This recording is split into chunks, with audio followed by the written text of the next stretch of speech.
Hello students, welcome back to my channel physics with Kamal Suthar.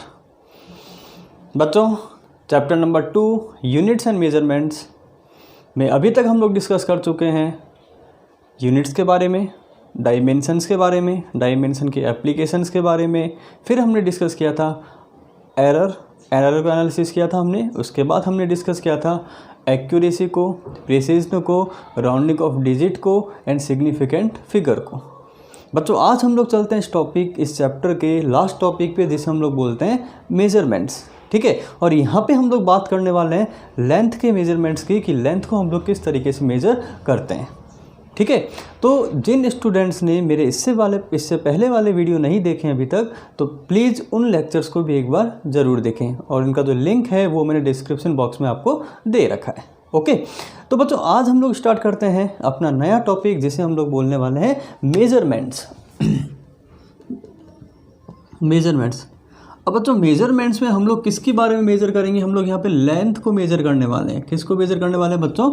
Length को हम लोग major करने वाले हैं। ठीक है, अब बच्चों लेंथ को मेजर करने से पहले हमारे पास में लेंथ कितने टाइप की हो सकती है? लेंथ हमारे पास में 2 टाइप की हो सकती है। एक तो बहुत बड़ी लेंथ, बहुत ज़्यादा लेंथ, जैसे अगर एग्जांपल लें हम लोग सन और अर्थ के बीच का जो डिस्टेंस है बच्चों, बहुत बहुत बहुत ज़्यादा लेंथ है ये। ठीक है, मतलब हम लोग कह सकते हैं ऑलमोस्ट इनफाइनाइट लेंथ है ये। ठीक है, इसको हम लोग किस तरीके से मेजर करते हैं? मतलब इसकी हमारे पास में कुछ यूनिट्स हैं, स्टैंडर्ड्स हैं, उसको हम लोग पढ़ने वाले हैं। ठीक है, और एक हमें मेजर करना है यहाँ पे बहुत स्मॉल लेंथ।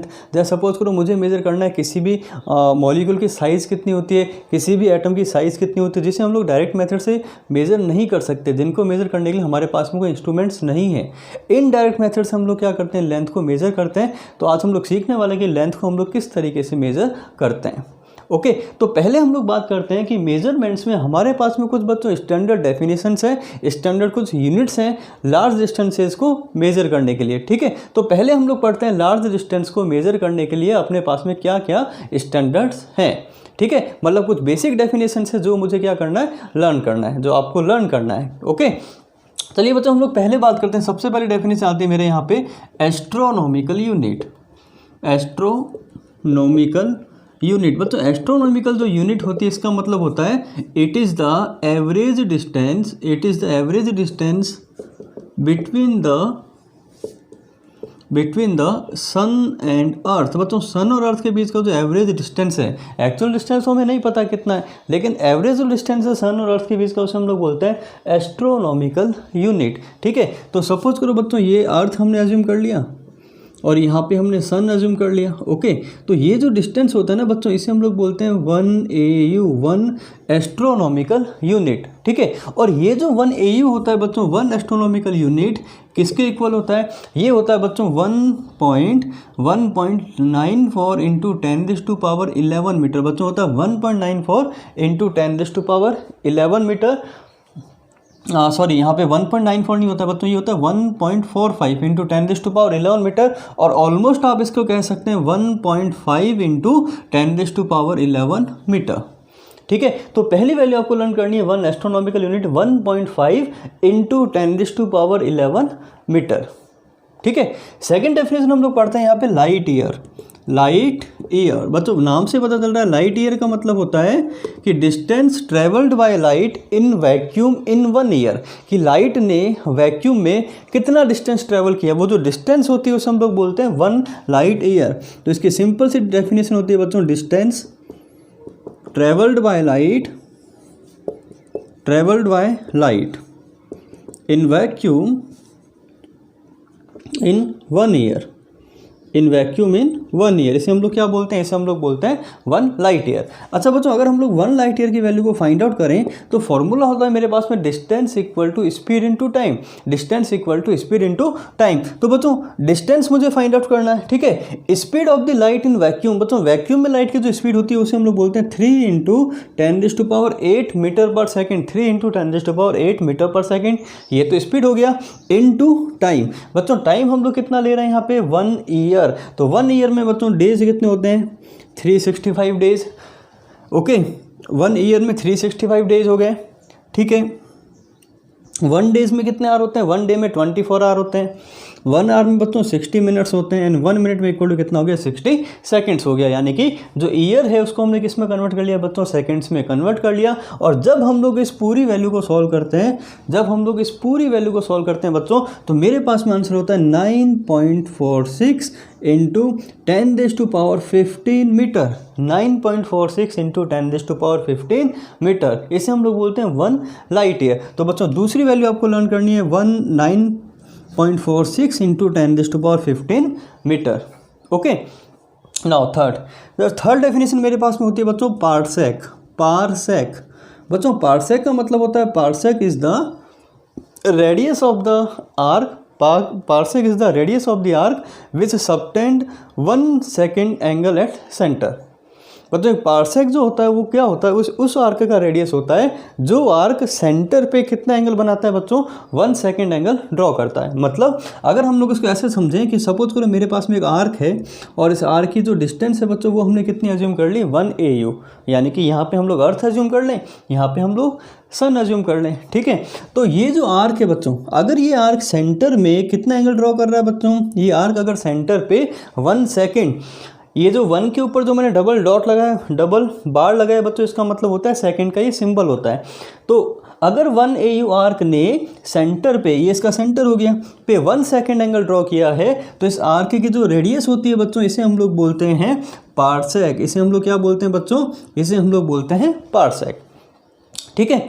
तो अब हम लोग पार्सेक कैसे निकालें। अब देखिए बच्चों मेरे पास में एक फॉर्मूला होता है angle equal to arc upon radius. Formula होता है मेरे पास में angle equal to arc upon radius. तो यानी कि फॉर्मूला हम लोग अप्लाई करने वाले हैं यहाँ पे angle equal to arc upon radius. Okay, तो मुझे यहाँ पे रेडियस को फाइंड आउट करना है। तो रेडियस इक्वल टू कितना होगा बच्चों, रेडियस इक्वल टू हो जाएगा यहाँ पे arc upon angle. Radius equal to कितना मिल जाएगा मुझे, आर्क अपॉन एंगल, ठीक है। तो बच्चों इसको हम लोग यहाँ सॉल्व कर लेते हैं, radius equal to arc upon angle. तो यहाँ से आर इक्वल टू मुझे मिलने वाला है आर्क अपॉन एंगल। तो आर कितना है, लेंथ ऑफ द आर कितनी है हमारी 1 AU, और 1 AU किसके इक्वल होता है 1.5 इंटू 10⁻11 अपॉन एंगल। एंगल हमारे पास में बच्चों है सेकंड्स में, लेकिन MKS सिस्टम में हम लोग जब एंगल लेते हैं तो हम लोग लेते हैं रेडियन में। एंगल की जो यूनिट होती है बच्चों वो होती है रेडियन में। ओके, तो 1 सेकेंड में कितने रेडियन होते हैं ये अपने को फाइंड आउट करना है। बच्चों देखिए 1 डिग्री में कितने रेडियन होते हैं, π/180। 1 मिनट में कितने रेडियन हुए बच्चों, π/180 अपॉन 60। और 1 सेकेंड में कितने रेडियन हुए, इसको हमने किससे डिवाइड कर दिया बच्चों, 60 से डिवाइड कर दिया। ओके, और जब हम लोग इस पूरी वैल्यू को सॉल्व करते हैं तो मेरे पास में ऑलमोस्ट आंसर कितना आता है बच्चों, 3 इंटू 10⁻16 मीटर। 3 into 10⁻16 metre. तो बच्चों तीसरी वैल्यू आपको लर्न करनी है यहाँ पे 1 parsec equal to 3 into 10⁻16 metre. तो ये मेरे पास में कुछ स्टैंडर्ड डेफिनेशंस होती है जो कि आपको लर्न करनी है। ओके, तो बच्चों ये हमने बात की लार्ज मेजरमेंट्स के लिए कुछ यूनिट्स की, ठीक है। अब हम लोग बात करते हैं for small measurements. Small measurements के लिए हम लोग कौन सी यूनिट्स काम में लेते हैं, स्मॉल मेजरमेंट्स। ओके, तो बच्चों स्मॉल मेजरमेंट्स के लिए, स्मॉल मेजरमेंट्स मेरा हो सकता है माइक्रोमीटर में, मतलब 10⁻6 मीटर में। तो वहाँ पे हम लोग काम में लेते हैं बच्चों 1 माइक्रोन, और इसे हम लोग सिंपल बोल सकते हैं माइक्रोमीटर। तो बच्चों 1 माइक्रोन का मतलब होता है 10⁻6 मीटर, 10⁻6 मीटर। सेकेंड होता है बच्चों 1 नैनोमीटर। तो नैनोमीटर का मतलब होता है बच्चों 10⁻9 मीटर। नेक्स्ट होता है बच्चों मेरे पास में 1 एंगस्ट्रॉन, और 1 एंगस्ट्रॉन होता है बच्चों 10⁻10 मीटर। ओके, नेक्स्ट मेरे पास में होता है 1 पिकोमीटर बच्चों होता है 1 पिकोमीटर इक्वल टू होता है बच्चों मेरे पास में 10⁻12 मीटर। एंड नेक्स्ट होता है हमारे पास में पिकोमीटर के बाद आता है बच्चों next fermi, 1 fermi equal to होता है 10⁻15 मीटर। तो हमारे पास में स्मॉल मेजरमेंट्स के लिए कुछ यूनिट्स होती है, मतलब स्मॉल मेजरमेंट्स को हम लोग इस टाइप से फाइंड आउट करते हैं, या तो नैनोमीटर में फाइंड आउट करेंगे, या माइक्रोमीटर में, या मिलीमीटर में, या नैनोमीटर में, या फिर किस में निकालते हैं, पिकोमीटर में। ओके, अच्छा बच्चों यहाँ पे एक और होता है जिसे हम लोग बोलते हैं 1 बार्न। बच्चों बार्न जो होता है ना, उसको वो काम में आता है एरिया को मेजर करने के लिए। किसी भी क्रॉस सेक्शन एरिया को मेजर करने के लिए हम लोग लोग क्या काम में लेते हैं, बाण काम में लेते हैं। तो बाण जो होता है बच्चों लेंथ के लिए नहीं होता है, वो किसके लिए होता है, एरिया के लिए होता है। अब एरिया इतना छोटा किसका होता है बच्चों, यहाँ पे जो न्यूक्लियस का एरिया होता है वो हमेशा किस में लेते हैं हम लोग, बाण में लेते हैं। जो न्यूक्लियस है, न्यूक्लियस उसका जो क्रॉस सेक्शन एरिया होता है बच्चों वो हम लोग किस में अज्यूम करते हैं, बाण में अज्यूम करते हैं। और इसका जो वैल्यू होता है वो ऑलमोस्ट होता है 10⁻⁻20 मीटर स्क्वायर के। तो बच्चों अभी हमने बात की मेजरमेंट्स की, कुछ यूनिट्स की। लार्जर मेजरमेंट की यूनिट क्या होती है और स्मॉलर मेजरमेंट्स की यूनिट क्या होती है, ठीक है। अब हम लोग सीखते हैं यहाँ पे कि मेजरमेंट्स को हम लोग लेते कैसे हैं, ठीक है। तो मेजरमेंट्स लेने के बच्चों मेरे पास में दो तरीके हैं। पहला तरीका होता है डायरेक्ट मेथड से हम लोग ले सकते हैं, और दूसरा होता है इनडायरेक्ट मेथड से भी हम लोग मेजरमेंट्स ले सकते हैं, ठीक है। तो पहले हम लोग बात करते हैं बच्चों डायरेक्ट मेथड से हम लोग मेजरमेंट्स किस तरीके से लेते हैं। डायरेक्ट मेथड से हम लोग मेजरमेंट्स किस तरीके से लेते हैं। तो बच्चों डायरेक्ट मेथड से अगर आपको किसी भी लेंथ को मेजर करना है तो इसके लिए आपको क्या करना पड़ेगा, इसके लिए आपको कुछ इंस्ट्रूमेंट्स की हेल्प लेनी पड़ती है। तो डायरेक्ट मेथड में हम लोग इंस्ट्रूमेंट की हेल्प से क्या करते हैं, with the help of measuring instrument,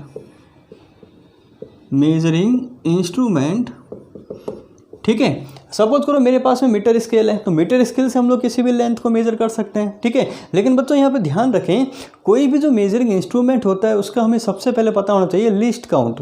सबसे पहले हमें पता होना चाहिए यहाँ पे लीस्ट काउंट। और लीस्ट काउंट का मतलब होता है कि किसी भी इंस्ट्रूमेंट से मिनिमम कितना मेजरमेंट हम लोग ले सकते हैं, उस मेजरमेंट को हम लोग बोलते हैं उस इंस्ट्रूमेंट का लीस्ट काउंट, ठीक है। तो अगर हम लोग बात करें मीटर स्केल की, तो मीटर स्केल का जो लीस्ट काउंट होता है बच्चों वो होता है, मीटर स्केल से हम लोग मिनिमम कितना मेजर कर सकते हैं, 1 mm।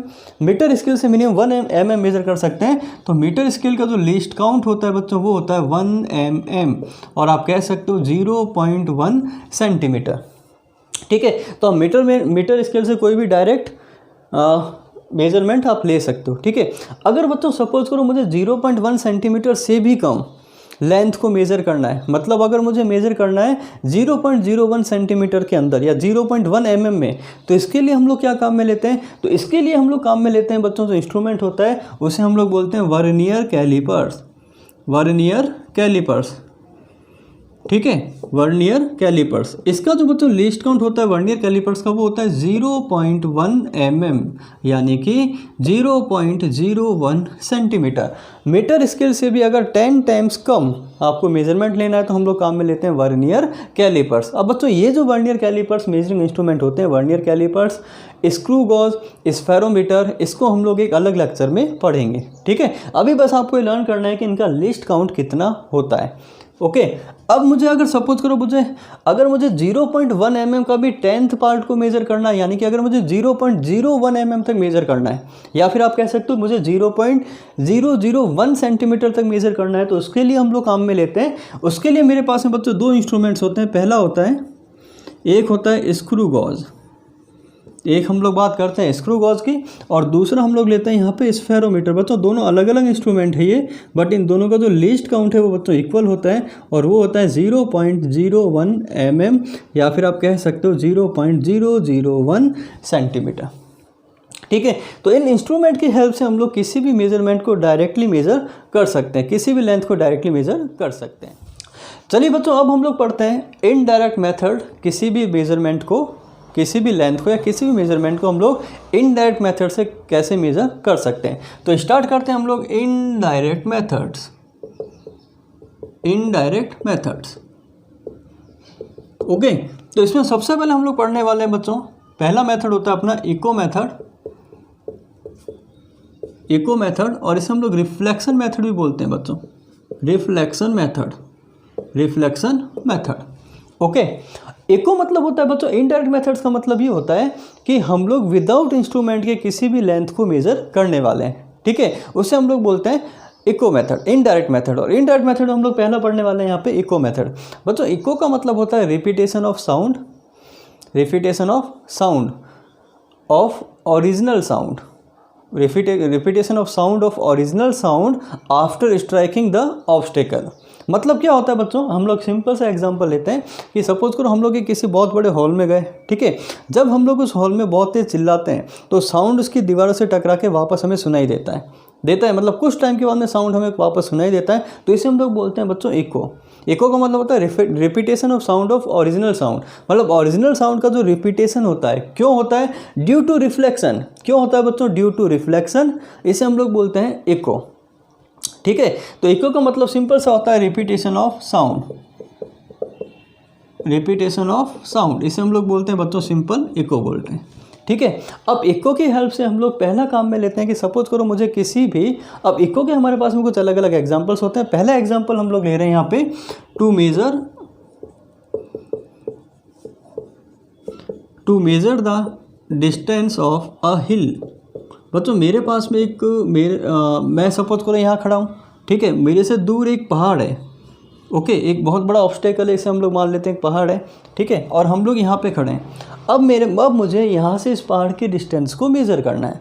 ठीक है, अब इस डिस्टेंस को मेज़र मैं कैसे कर सकता हूँ? देखो सिंपल सा एग्जांपल है कि यहाँ से मैंने साउंड को जनरेट किया बच्चों, यहाँ से मैंने साउंड को जनरेट किया। ठीक है, तो ये जो साउंड है ये ट्रैवल करेगा, साउंड ट्रैवल करेगा ईयर में, ठीक है, और ट्रैवल करके इससे टकराएगा, टकरा के वापस रिफ्लेक्टेड बैक होगा, और रिफ्लेक्टेड बैक होकर हमें यहाँ पे वापस साउंड सुनाई देगा। ठीक है, तो मान लेते हैं कि हमारे और साउंड इस हिल के बीच का जो डिस्टेंस है वो कितना है? डी। तो डिस्टेंस कितना हो गया बच्चों? डी डिस्टेंस साउंड ने कवर किया हिल टू सोर्स टू हिल, और डी डिस्टेंस वापस कवर किया बच्चों हिल टू सोर्स। ओके, तो यानी कि टोटल डिस्टेंस कितना कवर किया यहाँ पे? टोटल डिस्टेंस कवर किया यहाँ पे 2d, डी प्लस डी कितना हो गया? 2d। तो हमारे पास में एक फॉर्मूला होता है distance equal to speed into time, distance equal to speed into time. ठीक है, तो यहाँ से डिस्टेंस कितना कवर किया साइड ने? 2d। साउंड की स्पीड बच्चों कितनी है? तो साउंड की स्पीड बच्चों एयर में हम लोग एयर में जो साउंड की स्पीड होती है वो होती है 344 मीटर पर सेकंड। स्टैंडर्ड होता है 344 मीटर पर सेकंड साउंड की स्पीड होती है एयर में एट 22 डिग्री सेल्सियस। टेम्परेचर हमने स्टैंडर्ड मान रखा है, वो कितना मान रखा है? 22 डिग्री सेल्सियस। ठीक है, तो साउंड की स्पीड मुझे पता है। अच्छा, यहाँ से हमने साउंड को जनरेट किया, साउंड गया, टकरा के वापस आया, कितने टाइम के बाद में साउंड वापस सुनाई दिया वो हम लोग टाइम मेज़र कर सकते हैं ना भाई। टाइम तो हम लोग मेज़र कर सकते हैं, कितने टाइम के बाद में साउंड अपने को सुनाई दिया, यानी कि टाइम भी मुझे पता है। अगर साउंड की स्पीड मुझे पता है, अगर मुझे टाइम भी पता है, तो क्या हम लोग यहाँ से डी की वैल्यू को फाइंड आउट कर सकते हैं? बिल्कुल कर सकते हैं। हम लोग फॉर्मूला अप्लाई करेंगे, D equal to V sound into T by 2। तो इस फॉर्मूले से हम लोग सोर्स से हिल की डिस्टेंस को मेज़र कर सकते हैं। ठीक है, और यहाँ पे तो बच्चों वी साउंड होता है, वी साउंड इसकी वैल्यू होती है 344 मीटर पर सेकंड इन एयर। बच्चों कहाँ बात कर रहे हैं हम लोग? एयर में, और टेम्परेचर हम लोग कितना ले रहे हैं? 22 डिग्री सेल्सियस पे। चलिए बच्चों, इको मेथड में हम लोग टाइप नंबर 2 पढ़ते हैं यहाँ पे, जिसे हम लोग बोलते हैं रडार, जैसे हम लोग बोलते हैं बच्चों रडार। अच्छा, रडार की फुल फॉर्म होती है radio detection and ranging, radio detection and ranging. बच्चों कोई भी जो फ्लाइंग ऑब्जेक्ट है, अगर उस फ्लाइंग ऑब्जेक्ट की मुझे ग्राउंड से डिस्टेंस को मेजर करना है, तो हम लोग जो मेथड काम में लेते हैं उसे हम लोग बोलते हैं radar method. Okay, for suppose earth पे हम लोग खड़े हैं, एक एरोप्लेन है एयर के अंदर, ठीक है। अब वो जो एरोप्लेन है उसकी अर्थ से कितनी डिस्टेंस है, मतलब रडार स्टेशन से उस एरोप्लेन की डिस्टेंस कितनी है, तो उसको काम में लेने के लिए हम लोग कौन सा मेथड काम में लेते हैं? यहाँ पे रडार मेथड काम में लेते हैं। ओके, तो हम लोग लिखेंगे यहाँ पे to measure the distance of a flying object, ठीक है। फ्लाइंग ऑब्जेक्ट डिस्टेंस को मेजर करने के लिए हम लोग क्या काम में लेते हैं? रडार मेथड काम में लेते हैं। बच्चों सपोज करो ये मेरे पास में एक फ्लाइंग ऑब्जेक्ट है, इसको हम लोग ने एरोप्लेन अज्यूम कर लिया एक, ठीक है, ये फ्लाई कर रहा है एयर में, और यहाँ पे अर्थ के ऊपर सपोज करो यहाँ पे मेरे पास में ये रडार स्टेशन है। अब मुझे यहाँ से इस एरोप्लेन के डिस्टेंस को मेजर करना है, तो हम लोग क्या करेंगे? यहाँ से एक सिग्नल भेजते हैं, और जो सिग्नल होता है बच्चों उसमें हम लोग जो वेव काम में लेते हैं उसे हम लोग बोलते हैं रेडियो वेव। बच्चों ध्यान रखना, रडार में हम लोग जो वेव काम में लेते हैं उसे हम लोग बोलते हैं रेडियो वेव, ठीक है। तो यहाँ से हमने एक रेडियो वेव को सेंड किया। अब ये जो रेडियो वेव है, यहाँ पे एक सेंसर लगा हुआ है एरोप्लेन में, ठीक है। ये रेडियो वेव सेंसर से स्ट्राइक करेगी, इससे टकराएगी, टकरा के वापस यहाँ पे रडार स्टेशन की ओर वापस आएगी। ओके, तो यानी कि मान लेते हैं सिग्नल ने कितना डिस्टेंस ट्रेवल किया बच्चों? d, और वापस डिस्टेंस कितना ट्रेवल किया? d। ओके, तो टोटल डिस्टेंस कितना कवर किया बच्चों, 2d equal to speed into time. अब मैंने आपको कहा कि यहाँ पे जो वेव होती है वो कौन सी होती है, वो रेडियो वेव होती है, और रेडियो वेव इलेक्ट्रोमैग्नेटिक वेव होती है, ठीक है। और इलेक्ट्रोमैग्नेटिक वेव की स्पीड हमेशा लाइट की स्पीड के इक्वल होती है, और लाइट की स्पीड बच्चों एयर में कितनी होती है, 3 × 10⁸ मीटर पर सेकेंड। तो speed equal to distance into time. तो टाइम हमने कितना अज्यूम कर लिया बच्चों, t। तो टाइम को हम लोग मेजर कर सकते हैं कि इतने टाइम के बाद में ये वेव यहाँ से स्ट्राइक आउट होकर इतने टाइम के बाद में वापस पहुँची, तो उस टाइम को हम लोग मेजर कर सकते हैं, ठीक है। वॉच हमारे पास में टाइम को मेजर कर सकते हैं। तो टाइम मुझे पता है, स्पीड मुझे पता है, तो डिस्टेंस हम लोग ऐसे फाइंड आउट कर सकते हैं, 3 × 10⁸ × t/2। तो इस फॉर्मूले से हम लोग इस एरोप्लेन की ग्राउंड से डिस्टेंस को मेजर कर सकते हैं।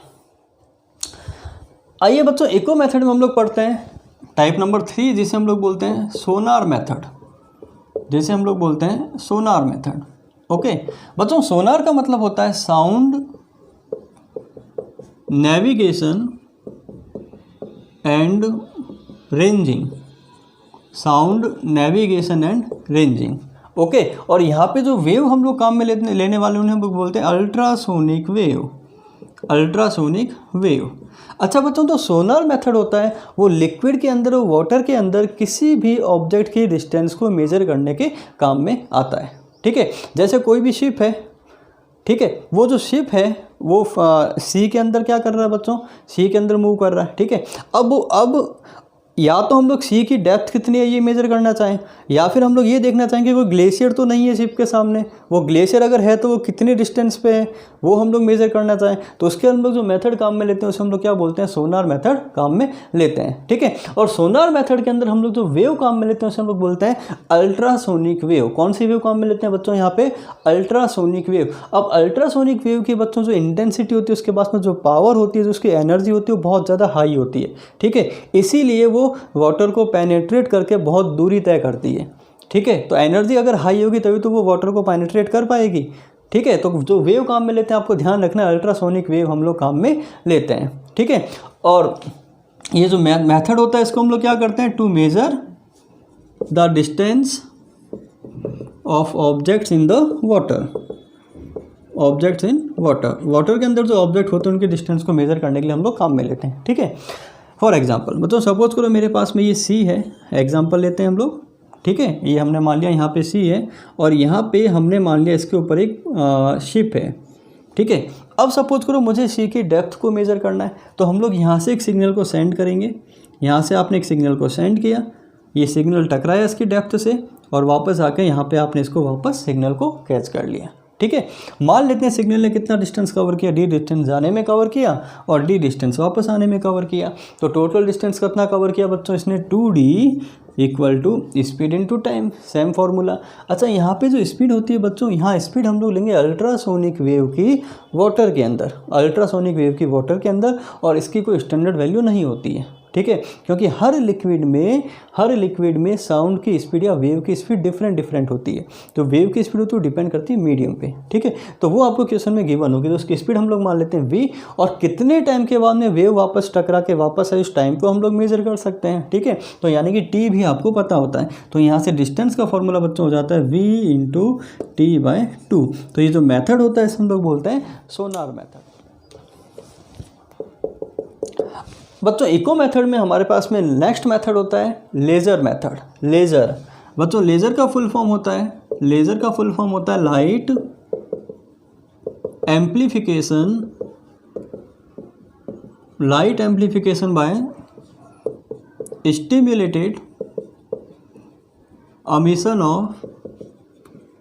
emission of radiation, light amplification by stimulated emission of radiation, ठीक है। तो बच्चों ये जो लेज़र मेथड होता है, अब लेज़र क्या होता है, लेज़र एक क्या होता है, लेज़र एक हाई इंटेंस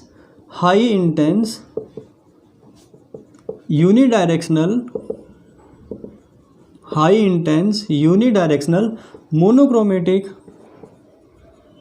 मोनोक्रोमेटिक लाइट होती है। बच्चों लेज़र क्या होता है? लेज़र होती है एक हाई इंटेंस, मतलब जिसकी इंटेंसिटी बहुत ज़्यादा हाई होती है। आपने देखा होगा लेज़र लाइट को।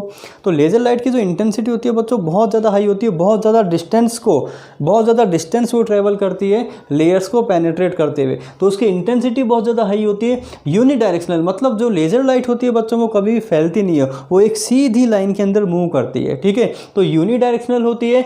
मोनोक्रोमेटिक मतलब सिंगल कलर की होती है। लेज़र लाइट सिंगल कलर होती है। तो लेज़र का मतलब होता है इंटेंसिटी हाई होती है, एक ही डायरेक्शन में मूव करती है और एक सिंगल कलर की होती है, उसे हम लोग बोलते हैं लेज़र लाइट, ठीक है। हाँ, डिफरेंट कलर की लाइट्स हो सकती है। एक पर्टिकुलर टाइम में जो लेज़र लाइट होती है वो सिंगल कलर की होती है, ठीक है।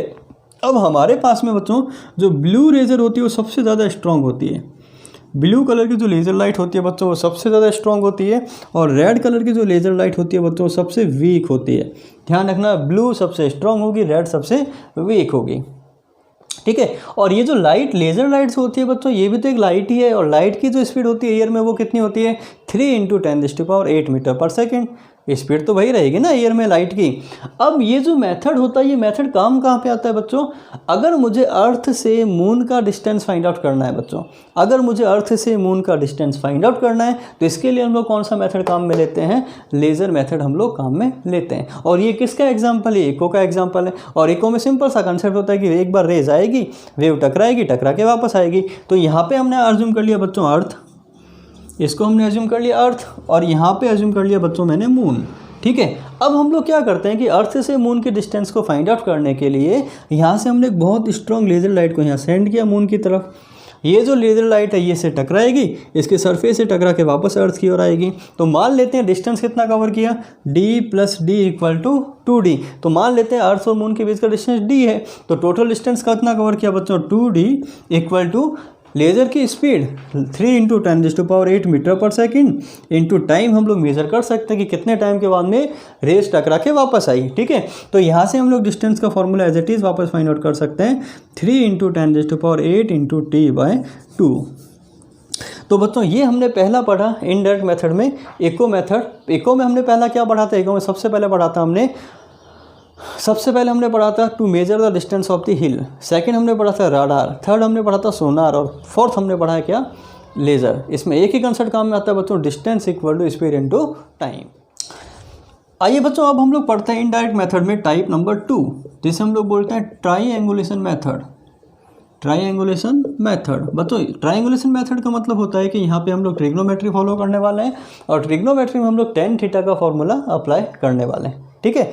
अब जो ट्राईएंगुलेशन मेथड होता है बच्चों इसमें हम लोग क्या करते हैं? इसमें to measure height of a tall building, बच्चों बहुत लंबी बिल्डिंग है, ठीक है। और अगर मुझे इसकी हाइट को मेज़र करना है तो हम लोग कौन सा मेथड काम में लेते हैं? यहाँ पे ट्राईएंगुलेशन मेथड यहाँ पे काम में लेते हैं, ठीक है।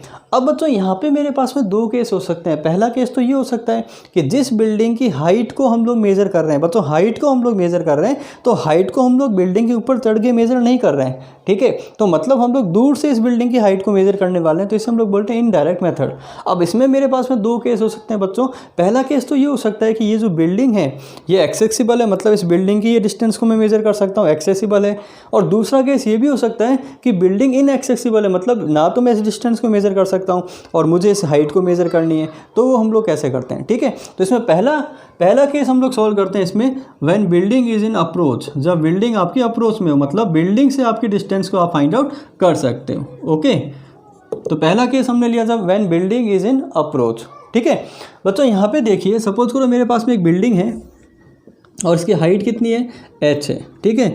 मैं यहाँ खड़ा हूँ, यहाँ से मुझे क्या करना है? इस बिल्डिंग की हाइट को मेज़र करना है, और मेरा ये जो डिस्टेंस है ना ये अप्रोचेबल है, मतलब इस डिस्टेंस को मैं फाइंड आउट कर सकता हूँ। तो मान लेते हैं यहाँ से लेके यहाँ तक का जो डिस्टेंस है वो बच्चों कितना है? वो d है, जो कि मुझे पता है, ठीक है। अब मैं क्या करूँगा बच्चों, यहाँ से अगर मुझे किसी बिल्डिंग को मेज़र करना है तो यहाँ से हम लोग उस बिल्डिंग को देखते हैं इस तरीके से।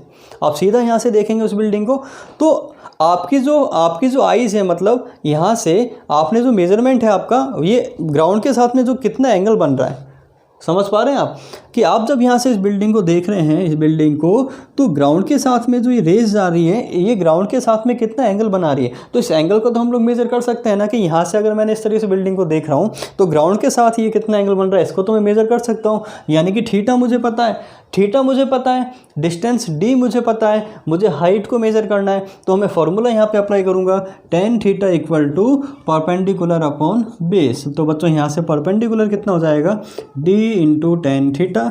तो यानी कि अगर मुझे d पता है, मुझे थीटा पता है, तो मैं इस बिल्डिंग की हाइट को मेजर कर सकता हूँ। चलिए बच्चों सेकंड पढ़ते हैं हम लोग ट्रायंगुलेशन मेथड में। When building is not in approach, not in approach, अगर बिल्डिंग आपकी अप्रोच में नहीं है, ठीक है, तो फिर आप उसकी हाइट को कैसे मेजर करेंगे। बच्चों देखें यहाँ पे, वापस समझते हैं इसको हम लोग। मान लेते हैं ये एक बिल्डिंग, इसकी हाइट कितनी है, h, ओके।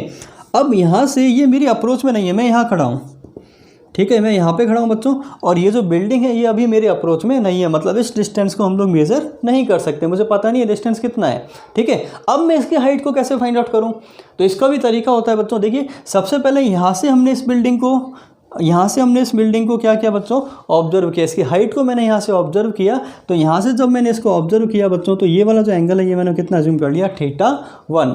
तो यानी θ1 की वैल्यू मुझे पता है, θ1 की वैल्यू मुझे पता है, ठीक है।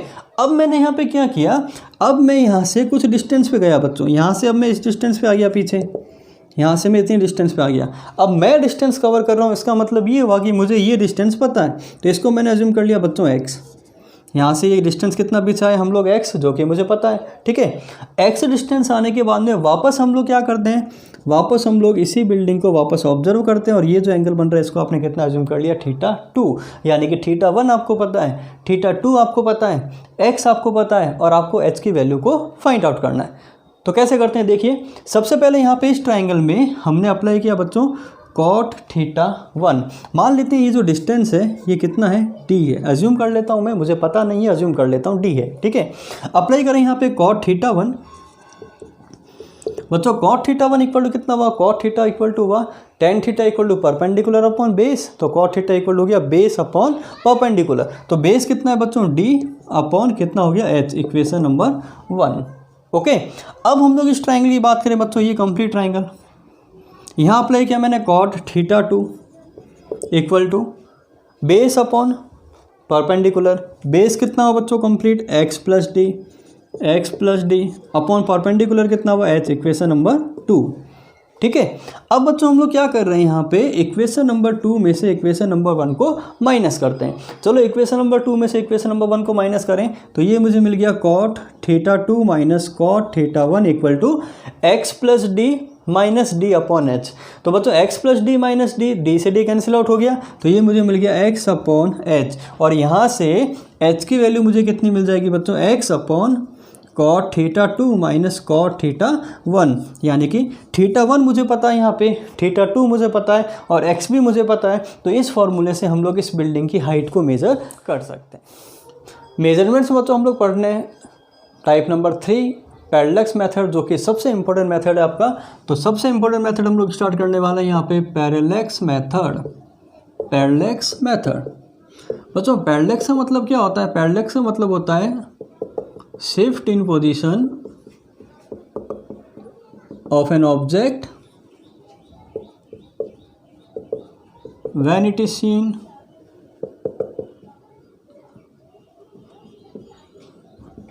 फ्रॉम टू डिफरेंट पॉइंट्स, ठीक है बच्चों। पैरेलैक्स का सिंपल सा मतलब ये होता है कि अगर हम लोग किसी भी ऑब्जेक्ट को दो अलग अलग पॉइंट से देखते हैं, तो डिफरेंट पॉइंट से हम लोग देखते हैं, तो बैकग्राउंड पे उसकी जो पोजीशन होती है बच्चों वो शिफ्ट होती है। इसे हम लोग क्या बोलते हैं, इसे हम लोग बोलते हैं पैरेलैक्स, ओके। पैरेलैक्स एक बहुत सिंपल सा एग्जांपल है। क्या एग्जांपल है बच्चों, देखिए यहाँ पे हम लोग क्या करते हैं, आप एक बार करके ज़रूर देखिएगा इसको। हम लोग क्या करते हैं, यहाँ पे सपोज करो मेरे पास में ये पेन है, ठीक है।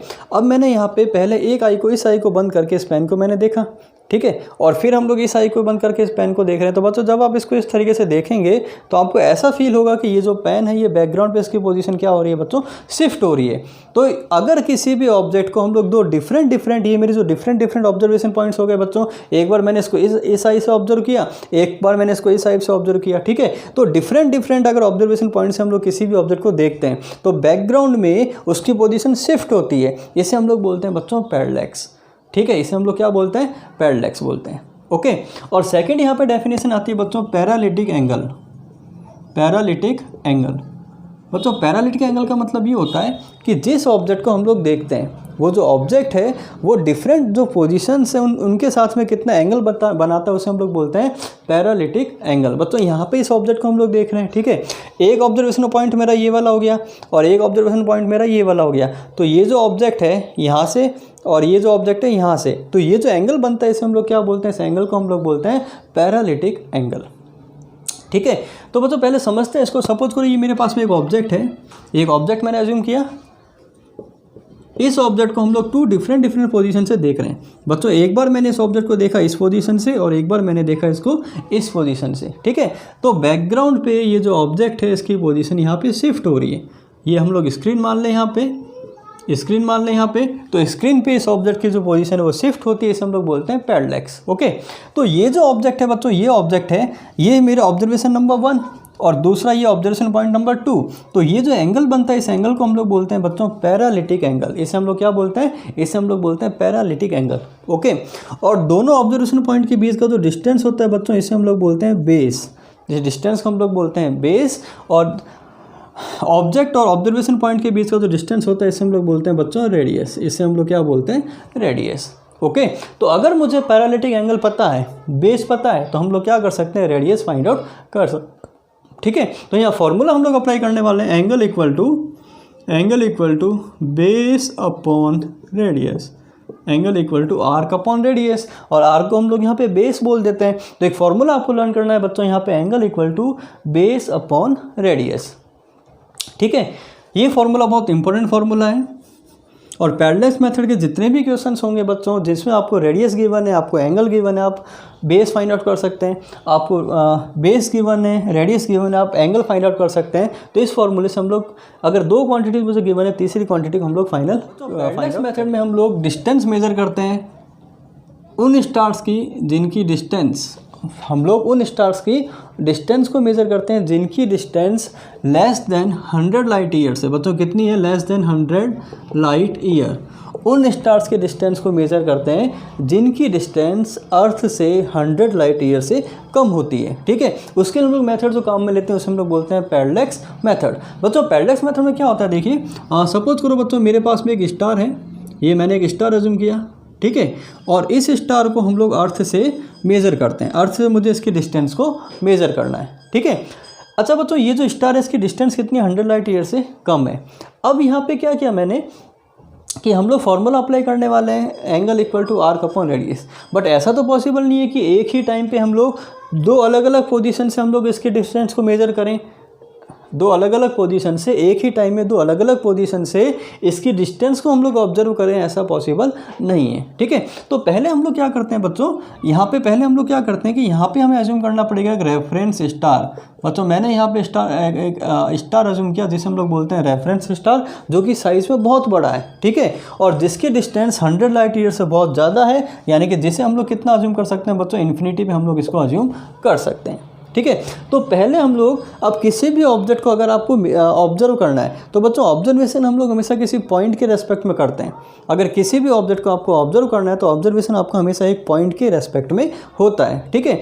तो इस स्टार को ऑब्जर्व करने के लिए हमने एक रेफरेंस स्टार अज्यूम किया यहाँ पे, जो कि साइज़ में बहुत बड़ा है और जिसकी डिस्टेंस 100 लाइट ईयर से बहुत ज़्यादा है। मतलब वो कहाँ अज्यूम कर सकते हैं हम लोग, इन्फिनिटी पे अज्यूम कर सकते हैं, ठीक है। तो एक बार मैंने इस स्टार को ऑब्जर्व किया बच्चों और दूसरी बार मैंने इस स्टार को यहाँ पे ऑब्जर्व किया। मान लेते हैं ये जो एंगल बन रहा है बच्चों, ये एंगल कितना बन रहा है, थीटा, ओके। अब हम लोग क्या करते हैं, यहाँ पे ये पोजीशन नंबर 1। अब हम लोग यहाँ से इस पॉइंट पे आते हैं, ऑब्जर्वेशन पॉइंट नंबर 2, ठीक है। अब ऑब्जर्वेशन नंबर 2 से हम लोग वापस इस स्टार को ऑब्जर्व करते हैं जो कि मेरा कहाँ पर है, इन्फिनिटी पे। अब बच्चों मैंने कहा कि इसकी साइज़ बहुत बड़ी है, इसकी डिस्टेंस बहुत ज़्यादा है, तो रेफरेंस पॉइंट की पोजीशन में कोई फ़र्क नहीं पड़ता, ठीक है। तो ये जो स्टार है बच्चों, अगर मैं इसको यहाँ से देखूंगा तो ये स्टार मुझे एज इट इज़ ये यहीं दिखेगा, और इसे हम लोग बोलने वाले हैं रेफरेंस स्टार, जो कि डिफरेंट नहीं है बच्चों, ये एक कॉमन स्टार है। सपोज करो मुझे यहाँ से सन को देखना है, तो जब हम लोग सन को यहाँ से देखेंगे तो भी मुझे सन वहीं दिखाई देगा, और अगर सन को मैं यहाँ से 100 किलोमीटर दूर जाके देखूंगा तो भी मुझे सन एज इट इज़ दिखाई देगा। आया समझ में? तो ये जो रेफरेंस स्टार है वापस हमने इसको अज्यूम कर लिया। अब मैंने इस पोजीशन नंबर 2 से इस रेफरेंस स्टार को देखा वापस, ठीक है, और फिर मैंने देखा इस प्लानेट को, इस स्टार को। मान लेते हैं इस केस में ये एंगल कितना बन रहा है, θ2, और ये एंगल कितना बन रहा है बच्चों, θ1, ठीक है। अब बच्चों यहाँ ध्यान दें कि अगर ये वाला एंगल θ1 हुआ तो ये वाला एंगल भी कितना हुआ, θ1, और ये वाला एंगल अगर θ2 हुआ तो ये वाला एंगल भी कितना हो गया बच्चों, θ2, ठीक है। यानी कि θ1 और θ2 की वैल्यू मुझे पता है, θ1 और θ2 की वैल्यू मुझे पता है, ठीक है। अच्छा, ये जो दोनों पॉइंट्स हैं ये तो अर्थ के ऊपर ही है ना, ये तो हमने डिसाइड किया है कि हम लोग कितनी डिस्टेंस पे जाके देखते हैं, और बच्चों ये जो डिस्टेंस होता है बहुत ज़्यादा होता है, ठीक है। तो यानी कि ये जो डिस्टेंस है बच्चों, ये डिस्टेंस भी मुझे यहाँ पे पता है, जिसे हम लोग बोलते हैं बेस। तो एंगल मुझे पता है, बेस मुझे पता है, मुझे तो रेडियस फाइंड आउट करना है ना बच्चों कि यहाँ से इस स्टार से इस अर्थ के बीच का डिस्टेंस कितना है। तो अगर मैं इस रेडियस को फाइंड आउट करूँगा तो फॉर्मूला मैं अप्लाई कर लूँगा यहाँ पे, angle equal to arc upon radius, angle equal to base upon radius, okay. तो यहाँ से हम लोग इसकी रेडियस को फाइंड आउट कर सकते हैं, मतलब इसकी डिस्टेंस को फाइंड आउट कर सकते हैं, जिसका फॉर्मूला हो जाएगा बच्चों बेस अपॉन एंगल θ1 प्लस θ2। तो ये जो मेथड होता है बच्चों, इसे हम लोग बोलते हैं पैरेलैक्स मेथड। लेकिन इसमें ध्यान रखना कि जो स्टार्स की जो डिस्टेंस है वो हमेशा 100 लाइट ईयर से कम होनी चाहिए, ओके। चलिए बच्चों इस पर क्वेश्चन कर लेते हैं हम लोग। एनसीईआरटी क्वेश्चन आपको गिवन है, ये क्वेश्चन आपको गिवन है एनसीईआरटी में। इसमें आपको ये गिवन है कि अर्थ के दो अलग अलग पॉइंट से हमने मून को ऑब्जर्व किया, ठीक है। अर्थ के ऑपोजिट जो दो अलग अलग पॉइंट्स हैं, ठीक है, उससे हमने मून को ऑब्जर्व किया, और ये जो डिस्टेंस आपको गिवन है बच्चों, ये डिस्टेंस आपको गिवन है 1.27 इंटू 10⁻⁷ मीटर। डिस्टेंस आपको गिवन है 1.27 इंटू 10⁻⁷ मीटर, और दो अलग अलग ऑब्जर्वेशन पॉइंट्स है। जब हमने इस मून को ऑब्जर्व किया, यहाँ पे हम लोग मून एज्यूम कर लेते हैं, ठीक है। जब हमने इस मून को ऑब्जर्व किया बच्चों, तो ये एंगल मेरा कितना बन रहा है यहाँ पे 1 डिग्री 54 मिनट्स, 1 डिग्री 54 मिनट्स ये मेरा एंगल बन रहा है। तो क्वेश्चन ये बोल रहा है यहाँ पे कि अर्थ और मून के बीच का डिस्टेंस कितना है, ये आपको फाइंड आउट करना है। तो बिल्कुल सिंपल क्वेश्चन है, मुझे यहाँ पे रेडियस को फाइंड आउट करना है, तो फॉर्मूला मैं अप्लाई करने वाला हूँ यहाँ पे, radius equal to base upon angle, ठीक है। तो बच्चों बेस मुझे गिवन है 1.27 इंटू 10⁻⁷ मीटर, तो यहाँ पे radius R equal to base कितना गिवन है 1.27 इंटू 10⁻⁷ मीटर, अपॉन एंगल मुझे गिवन है बच्चों यहाँ पे 1 डिग्री 54 मिनट्स। लेकिन ये जो एंगल है ये मुझे कन्वर्ट करना है किसमें, रेडियन में। तो जब हम लोग इस एंगल को रेडियन में कन्वर्ट करते हैं बच्चों, यहाँ देखिए 1 डिग्री 54 मिनट, तो हम लोग ये काम करते हैं कि इस पूरे एंगल को हम लोग कन्वर्ट कर लेते हैं मिनट्स में, ठीक है। 1 डिग्री में कितने मिनट्स हुए बच्चों, 60 प्लस 54 मिनट्स, मतलब 60 प्लस 54 मतलब कितने मिनट्स हो गए टोटल, 114 मिनट्स। यानी कि मेरा जो एंगल आ रहा है बच्चों मिनट्स में कितना आ रहा है, वो 114 मिनट आ रहा है, ओके। लेकिन अब मुझे इस एंगल को कन्वर्ट करना है बच्चों किसमें, रेडियन में। तो सिंपल तरीका होता है कि 1 डिग्री में कितने रेडियन होते हैं बच्चों, π/180। 1 डिग्री में कितने रेडियन होते हैं, π/180, ठीक है। 1 मिनट में कितने रेडियन होते हैं, तो π/180 को हम लोग किससे डिवाइड कर देंगे बच्चों, 60 से। तो यानी कि ये जो मिनट्स में था एंगल, ये किस में मिल गया मुझे, यहाँ पे रेडियन में मिल गया। और जब हम लोग इस पूरी क्वांटिटी को सॉल्व करते हैं बच्चों, तो ऑलमोस्ट आंसर मुझे मिलता है 3.8 इंटू 10⁸ मीटर के समथिंग। तो यानी कि मेरा अर्थ से मून का जो डिस्टेंस होता है वो 10⁸ मीटर के अंदर होता है, ओके। तो इस टाइप का कोई भी क्वेश्चन है, इसमें सिंगल फॉर्मूला आपको हमेशा अप्लाई करना होता है, angle equal to arc upon radius, okay. Measurements में हम लोग बच्चों बात करते हैं पैरेलैक्स मेथड में। हमारे पास में एक लिमिट थी बच्चों कि अगर मेरा डिस्टेंस 100 लाइट ईयर से कम है तो हम लोग काम में लेते हैं parallax method.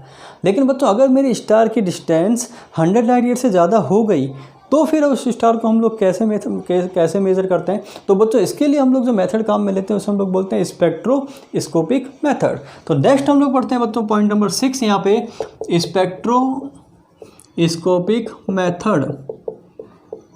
Spectroscopic method. Okay बच्चों, ये जो मेथड होता है, इस मेथड में हम लोग डिस्टेंस मेजर करते हैं more than 100 light year. Okay, और ये जो मेथड होता है बच्चों, यहाँ पे हम लोग काम में लेने वाले कंसेप्ट जिसे हम लोग बोलते हैं इंटेंसिटी ऑफ लाइट। जैसे हम लोग क्या बोलते हैं बच्चों, इंटेंसिटी ऑफ लाइट। और किसी भी लाइट की जो इंटेंसिटी होती है वो डिपेंड करती है किस पे, डिस्टेंस पे। किस पे डिपेंड करती है बच्चों, डिस्टेंस पे डिपेंड करती है। अगर आपने यहाँ से एक लेज़र लाइट को ग्लो किया, या फिर आप सिंपल एक टॉर्च वाली लाइट मान लीजिए, ठीक है। अगर हम लोग इस टॉर्च को यहाँ पे ऑन करते हैं तो अगर हम टॉर्च को यहाँ से देखें तो हमें लाइट ज़्यादा दिखाई देगी, थोड़ा दूर जाएंगे लाइट और कम होगी, और दूर जाएंगे लाइट और कम होगी, और बहुत दूर जाएंगे तो शायद हो सकता है उस लेज़र की या नॉर्मल उस टॉर्च की जो लाइट है वो आपको कितनी दिखाई देगी, 0। ठीक है नहीं, यानी कि जो इंटेंसिटी होती है वो किस पे डिपेंड करती है, इंटेंसिटी डिपेंड करती है डिस्टेंस के ऊपर। ओके, तो इंटेंसिटी हमेशा क्या होती है बच्चों, डिस्टेंस के इन्वर्सली प्रोपोर्शनल होती है। इंटेंसिटी प्रोपोर्शनल टू कितना हो गया बच्चों, 1/r²। ओके, अब देखिए बच्चों यहाँ पे हम लोग इस मेथड को कैसे काम में लेने वाले हैं। देखिए बच्चों यहाँ पे सपोज करो मेरे पास में एक स्टार है, और ये जो स्टार है इसकी जो अर्थ है इससे डिस्टेंस कितनी है बच्चों, 100 लाइट ईयर से ज़्यादा है। ठीक है, इस स्टार को मुझे यहाँ से अर्थ से मेज़र करना है। ठीक है, इसको मुझे यहाँ से मेज़र करना है। मान लेते हैं इसकी जो डिस्टेंस है वो कितनी है, r1, और इसकी जो इंटेंसिटी है बच्चों वो हम लोग कितनी एज्यूम कर लें, I1। ओके, अब बच्चों यहाँ पे हम लोग क्या करते हैं, एक दूसरे स्टार को हम लोग लेते हैं, और ये जो दूसरा स्टार है बच्चों इसकी जो डिस्टेंस है वो 100 लाइट ईयर से कम है। इसकी जो डिस्टेंस है बच्चों वो क्या है, 100 लाइट ईयर से कम है। तो मान लेते हैं अर्थ पे इसकी जो लाइट की इंटेंसिटी है वो कितनी है बच्चों, I2 है, और ये जो डिस्टेंस है बच्चों R2, इसको हम लोग पैरेलैक्स मेथड से फाइंड आउट कर सकते हैं।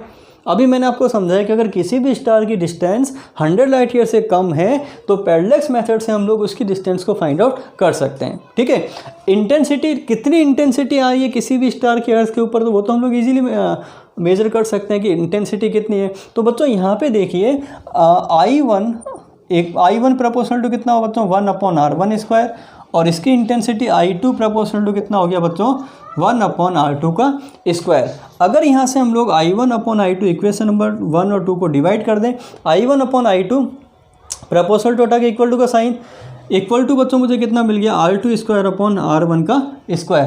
अब बच्चों क्या मुझे I2 पता है, मुझे I2 पता है, क्या मुझे I1 पता है, इंटेंसिटी मुझे पता है, क्या मुझे R2 पता है, हाँ R2 ही पता है। तो क्या हम लोग R1 की वैल्यू इस फॉर्मूले से फाइंड आउट कर सकते हैं। तो यहाँ से R1² इक्वल टू कितना हो जाएगा बच्चों, I2² अपॉन कितना हो गया बच्चों, I1।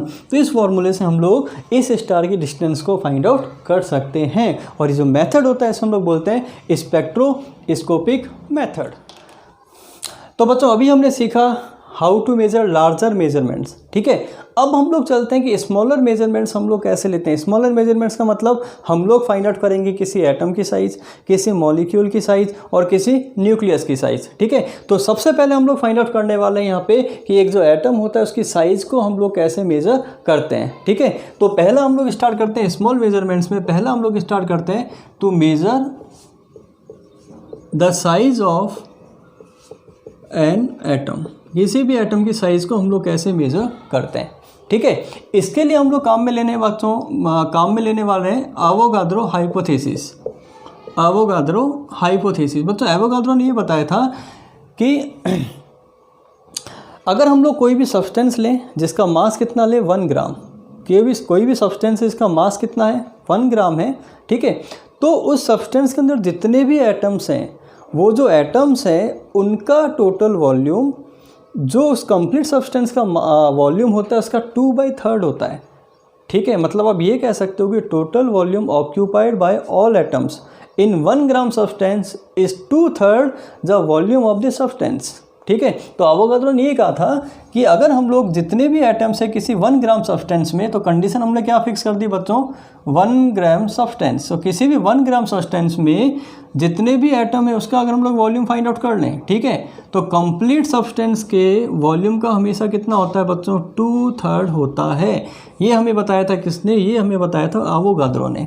कि कंप्लीट एटम कितना वॉल्यूम ऑक्यूपाई करते हैं, ओनली 2/3 ही वॉल्यूम ऑक्यूपाई करते हैं। ठीक है, आइए बच्चों उसको हम लोग सॉल्व करते हैं। सबसे पहले हम लोग फाइंड आउट करते हैं कि किसी भी 1 ग्राम सब्सटेंस में जितने भी एटम्स होते हैं वो कितना वॉल्यूम ऑक्यूपाई करते हैं।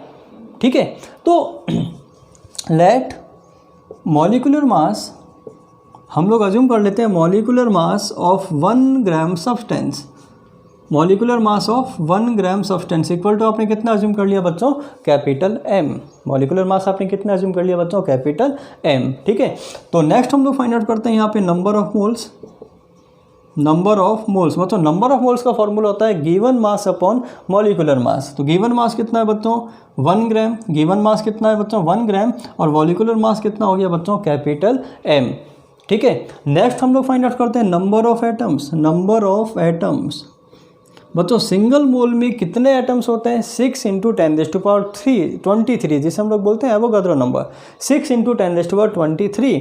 तो यहाँ पे नंबर ऑफ एटम्स कितने हो गए बच्चों, number of moles into 6 × 10⁻23 atoms, मतलब 1 ग्राम सब्सटेंस में नंबर ऑफ एटम्स आपको इतने मिल गए।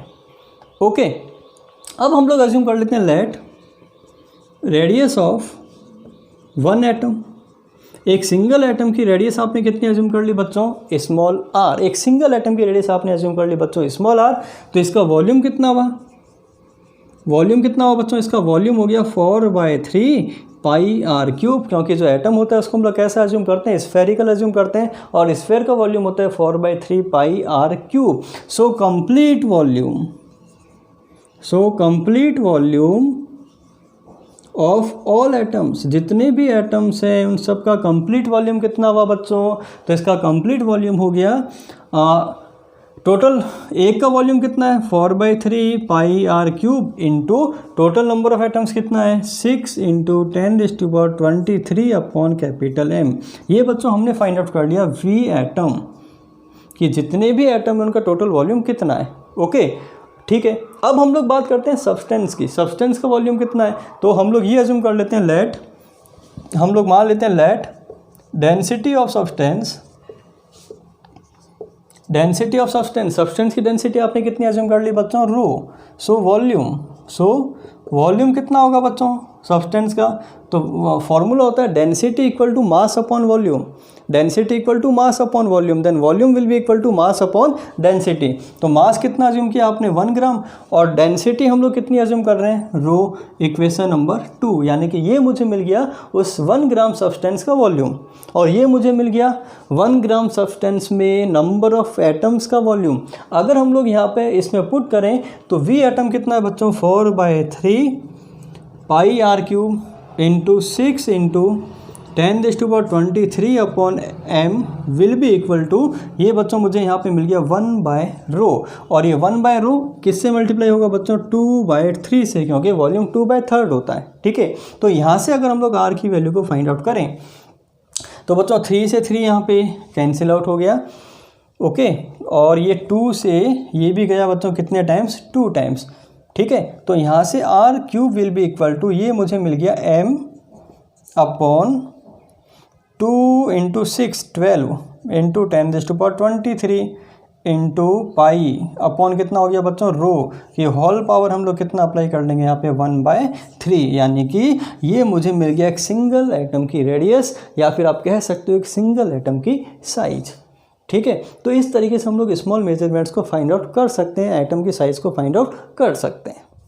ओके, चलिए बच्चों नेक्स्ट हम लोग फाइंड आउट करते हैं यहाँ पे to measure the size of a molecule. अब हम लोग फाइंड आउट करने वाले हैं किसी भी मॉलिक्यूल की size, to measure the size of a molecule. ठीक है, अच्छा बच्चों यहाँ पे हमने एक मॉलिक्यूल अज्यूम किया ओलिक एसिड के एक सिंगल मॉलिक्यूल के साइज़ को मुझे फाइंड आउट करना है। ठीक है, तो ओलिक एसिड की अगर मुझे मॉलिक्यूल की साइज़ को फाइंड आउट करना है तो हमें यहाँ पे कुछ स्टेप्स को फॉलो करना पड़ेगा। ठीक है बच्चों, स्टेप नंबर 1 में हमने क्या किया, 500 सेंटीमीटर क्यूब एल्कोहल के अंदर 500 सेंटीमीटर क्यूब एल्कोहल के अंदर हमने बच्चों मिक्स किया 1 सेंटीमीटर क्यूब ओलिक एसिड बच्चों 1 सेंटीमीटर क्यूब ओलिक एसिड हमने मिक्स किया 500 सेंटीमीटर क्यूब एल्कोहल के अंदर, ठीक है। मतलब आप ये कह सकते हो कि अमाउंट ऑफ ओलिक एसिड कितना हुआ बच्चों, अमाउंट ऑफ ओलिक एसिड हो गया 1/500, 1/500 मतलब कंसंट्रेशन कितनी हो गई बच्चों 1/500। ओके, अब स्टेप नंबर 2 में हमने क्या किया, स्टेप नंबर 2 के अंदर मैंने एक कंटेनर लिया बच्चों, ठीक है। मैंने यहाँ पे एक कंटेनर अज्यूम किया और इस कंटेनर को हमने वाटर से फिल कर दिया, ठीक है। इस कंटेनर को हमने वाटर से फिल कर दिया। ओके, नाउ अब स्टेप नंबर 3 में हम लोग क्या करते हैं कि ये जो कंटेनर है बच्चों इसके ऊपर हमने स्प्रिंकल किया, इसके हमने छिड़काव किया एक लाइकोपोडियम पाउडर का। बच्चों किसका छिड़काव किया मैंने यहाँ पे, लाइकोपोडियम पाउडर का हमने छिड़काव किया यहाँ पे, लाइकोपोडियम पाउडर का, ठीक है। लाइकोपोडियम पाउडर क्या करता है कि ओलिक एसिड और लिक्विड को यानी वाटर को मिक्स नहीं होने देगा, ठीक है। अब मैंने यहाँ पे क्या किया, अब मैंने यहाँ पे एक ओलिक एसिड की ड्रॉप को रखा, ओलिक एसिड की कुछ ड्रॉप्स को रखा, ठीक है। और इस ओलिक एसिड की ड्रॉप को मैंने यहाँ पे स्ट्रेच कर दिया बच्चों, यहाँ पे मैंने इसको स्ट्रेच कर दिया और स्ट्रेच करके यहाँ पे हमने क्या कर दी, एक फिल्म बना दी, हमने क्या कर दी, एक लेयर क्रिएट कर दी किसकी, ओलिक एसिड की, ठीक है बच्चों। और ध्यान रखें कि ये जो लेयर है इसकी जो थिकनेस है बच्चों, यहाँ पे इस लेयर की जो थिकनेस है वो इस ओलिक एसिड की साइज़ के कैसी होनी चाहिए बच्चों, इक्वल होनी चाहिए। यानी कि अगर हम लोग इसकी थिकनेस की बात करें तो इसकी थिकनेस इस तरीके से हमें स्ट्रेच करना है कि इसकी थिकनेस इसकी साइज़ की ऑलमोस्ट कैसी हो बच्चों, इक्वल हो, ठीक है। यहाँ तक आया समझ में। अब मुझे पता है कि जो वॉल्यूम होता है बच्चों उसका फॉर्मूला होता है एरिया इंटू थिकनेस। बच्चों फॉर्मूला क्या होता है मेरे पास में, वॉल्यूम का फॉर्मूला होता है मेरे पास में area into thickness, area into thickness, ठीक है। अगर बच्चों यहाँ से मैं थिकनेस फाइंड आउट कर लूँ तो मैंने कहा कि ये जो थिकनेस है ये एक सिंगल मॉलिक्यूल की साइज़ के इक्वल होनी चाहिए। यानी कि अगर मैं यहाँ से थिकनेस को फाइंड आउट कर लूँ तो एक सिंगल मॉलिक्यूल की साइज़ मुझे मिल जाएगी और यही तो मुझे फाइंड आउट करना है। तो यानी कि यहाँ से मैं कह सकता हूँ कि thickness will be equal to बच्चों कितना हो जाएगा, वॉल्यूम अपॉन एरिया, ठीक है। अब यहाँ पे हुआ क्या बच्चों कि ये जो एरिया है इसको तो हम लोग मेज़र कर सकते हैं कि लिक्विड की जो सरफेस है उसके ऊपर हमने टिश्यू पेपर रखा, ठीक है। उस टिश्यू पेपर को इस ओलिक एसिड की ड्रॉप्स ने कितना वेट किया, कितना गीला किया, उस गीला जितना पार्ट वो गीला हो रहा है उसका एरिया हम लोग फाइंड आउट कर सकते हैं। तो यानी कि एरिया हमें पता है, ठीक है। अब जो लिक्विड की जो लेयर है उस पर टोटल वॉल्यूम कितना है ओलिक एसिड का, ये हमें कुछ अज्यूम करना पड़ेगा, ठीक है। तो हम लोग यहाँ पर अज्यूम कर लेते हैं let volume of each drop, एक सिंगल ड्रॉप का वॉल्यूम कितना अज्यूम किया बच्चों आपने, V। सिंगल ड्रॉप का वॉल्यूम आपने कितना अज्यूम कर लिया, V। और let number of drop, surface के ऊपर कितनी ड्रॉप्स है मुझे पता नहीं है, तो नंबर ऑफ ड्रॉप्स मैंने कितना अज्यूम कर लिया बच्चों, small n। Number of drop आपने कितना अज्यूम कर लिया बच्चों, स्मॉल n। यानी कि सरफेस पे ड्रॉप्स कितनी है, स्मॉल n। एक ड्रॉप का वॉल्यूम कितना है, V। तो टोटल वॉल्यूम कितना हो बच्चों सरफेस का, टोटल वॉल्यूम बच्चों मेरा हो गया NV मेरा ओलिक एसिड का टोटल वॉल्यूम हुआ। ओलिक एसिड का जो मिक्सचर है अल्कोहल के अंदर हमने जो ओलिक एसिड मिक्स किया है बच्चों उसका वॉल्यूम कितना मिल गया मुझे, NV। लेकिन हम लोग तो फाइंड आउट कर रहे हैं ओनली ओलिक एसिड की ना, मुझे अल्कोहल से कोई मतलब थोड़ी है। तो हम लोग ये फाइंड आउट करेंगे कि अमाउंट ऑफ ओलिक एसिड का अमाउंट कितना होगा बच्चों इस मिक्सचर में। तो बच्चों यहाँ पे देखिए मैंने क्या लिखा कि amount of oleic acid in 500 centimetre cube कितना है, 1 सेंटीमीटर क्यूब। मतलब अगर मिक्सर का वॉल्यूम 500 सेंटीमीटर क्यूब है तो ओलिक एसिड का कितना है बच्चों, 1 सेंटीमीटर क्यूब। मतलब उसका अमाउंट कितना हो गया ओलिक एसिड का, 1/500, ठीक है। तो अगर ओलिक एसिड का वॉल्यूम कितना है बच्चों, NV है। अगर मिक्सर का वॉल्यूम NV है तो उसमें से ओलिक एसिड का कितना वॉल्यूम है, तो वो कितना हो जाएगा बच्चों, NV इंटू 1/500। आया समझ में। अगर मिक्सर का वॉल्यूम 500 तो ओलिक एसिड का 1 है।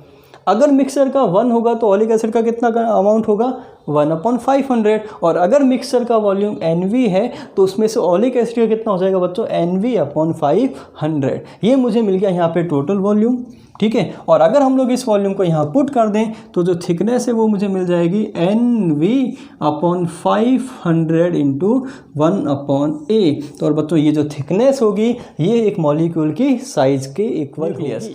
अभी आपने एटम की साइज़ को मेज़र किया, मॉलिक्यूल की साइज़ को मेज़र किया, अब हम लोग किसी भी न्यूक्लियस की साइज़ को मेज़र करते हैं। तो last heading of the chapter two measure the size of a nucleus. किसी भी न्यूक्लियस की साइज़ को हम लोग किस तरीके से मेज़र करते हैं, ठीक है बच्चों। इसकी साइज़ को मेज़र करने के लिए हमारे पास में एक एक्सपेरिमेंट होता है जिसे हम लोग बोलते हैं Rutherford alpha particle scattering experiment, Rutherford experiment, ठीक है बच्चों। यहाँ पे हम लोग क्या करते हैं कि हमारे पास में गोल्ड फॉइल होती है, ठीक है, मतलब एक न्यूक्लियस होता है। सपोज करो ये न्यूक्लियस है, इसके अंदर चार्ज कितना होगा बच्चों, ZE। कितना चार्ज होगा इस न्यूक्लियस के अंदर, ZE चार्ज होगा, ठीक है। अब यहाँ से हमने क्या किया कि अल्फ़ा पार्टिकल्स की बॉम्बारमेंट करवाई।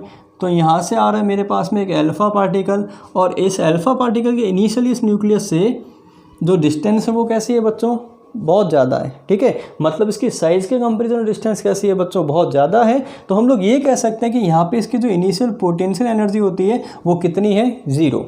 कितनी है बच्चों, 0। और यहाँ पे इसके पास में केवल हमने कितनी स्पीड दी, इस अल्फा पार्टिकल को v स्पीड दी, तो इसके पास में जो काइनेटिक एनर्जी बच्चों वो कितनी हो जाएगी, 12mv²। और m यहाँ पे हो गया इसका मास, अल्फा पार्टिकल का मास, और v हो गया इसकी स्पीड, ठीक है। अच्छा बच्चों, जो अल्फा पार्टिकल होता है वो पॉजिटिवली चार्ज होता है, और न्यूक्लियस भी ऑलवेज कैसा होता है, पॉजिटिवली चार्ज होता है। आपको पता है कि दो लाइक चार्जेस हमेशा एक दूसरे को रिपेल करते हैं, ठीक है। तो जब ये पॉजिटिव चार्ज इस न्यूक्लियस की तरफ मूव करेगा तो बच्चों इससे स्ट्राइक नहीं करेगा, यहाँ पे आके ये चार्ज रुक जाएगा, ये चार्ज यहाँ पे आके रुक जाएगा। क्यों, क्योंकि इसके बाद में ये जो न्यूक्लियस है वापस क्या करेगा, इसको रिपेल करेगा, ठीक है। तो जब ये चार्ज यहाँ पे रुकेगा तो इसके पास में काइनेटिक एनर्जी कितनी हो गई बच्चों, 0। और इसके पास में जो पोटेंशियल एनर्जी होगी बच्चों, उसका फॉर्मूला होता है K(Q1Q2)/R। मान लेते हैं यहाँ पे इन दोनों चार्जेस के बीच का सेपरेशन बच्चों कितना है, R0, जो कि न्यूक्लियस के बहुत ज़्यादा क्लोज होता है। और आप कह सकते हैं कि ये जो डिस्टेंस है न्यूक्लियस की साइज़ के ऑलमोस्ट इक्वल होता है, ओके। तो यहाँ पे फॉर्मूला होता है पोटेंशियल एनर्जी का K की वैल्यू होती है बच्चों 9 × 10⁹ Q1 होता है चार्ज ऑन अल्फा पार्टिकल, जो कि बच्चों इलेक्ट्रॉन या प्रोटॉन के चार्ज का डबल होता है, 2e इंटू न्यूक्लियस का चार्ज कितना है बच्चों, ZE/ डिस्टेंस कितना है, R0। ये फॉर्मूला होता है किसका, पोटेंशियल एनर्जी का, ओके। तो यहाँ से हम लोग अप्लाई करें energy conservation, apply energy conservation. बच्चों यहाँ से हम लोग अप्लाई करते हैं एनर्जी कंजर्वेशन। और जब हम लोग एनर्जी कंजर्वेशन अप्लाई करते हैं तो आपको पता है एनर्जी ऑलमोस्ट कैसी रहती है, कांस्टेंट रहती है। तो यहाँ पे जितनी काइनेटिक एनर्जी है बच्चों, काइनेटिक एनर्जी वो किस पे कन्वर्ट हो जाएगी, पोटेंशियल एनर्जी में। तो ये वैल्यू हम लोग पुट करें 12mv² = 9 × 10⁹ into 2e into ZE/ कितना हो जाएगा बच्चों, R0। और अगर यहाँ से हम लोग R0 की वैल्यू को फाइंड आउट कर ले बच्चों, तो R0 की वैल्यू को अगर मैं फाइंड आउट कर लूँ तो ये मुझे मिल जाएगा किसी भी न्यूक्लियस की साइज़। और न्यूक्लियस की साइज़ का फॉर्मूला हो गया R0 = 2 × 9 × 10⁹ into 2 × ZE/mv²। Okay, thank you.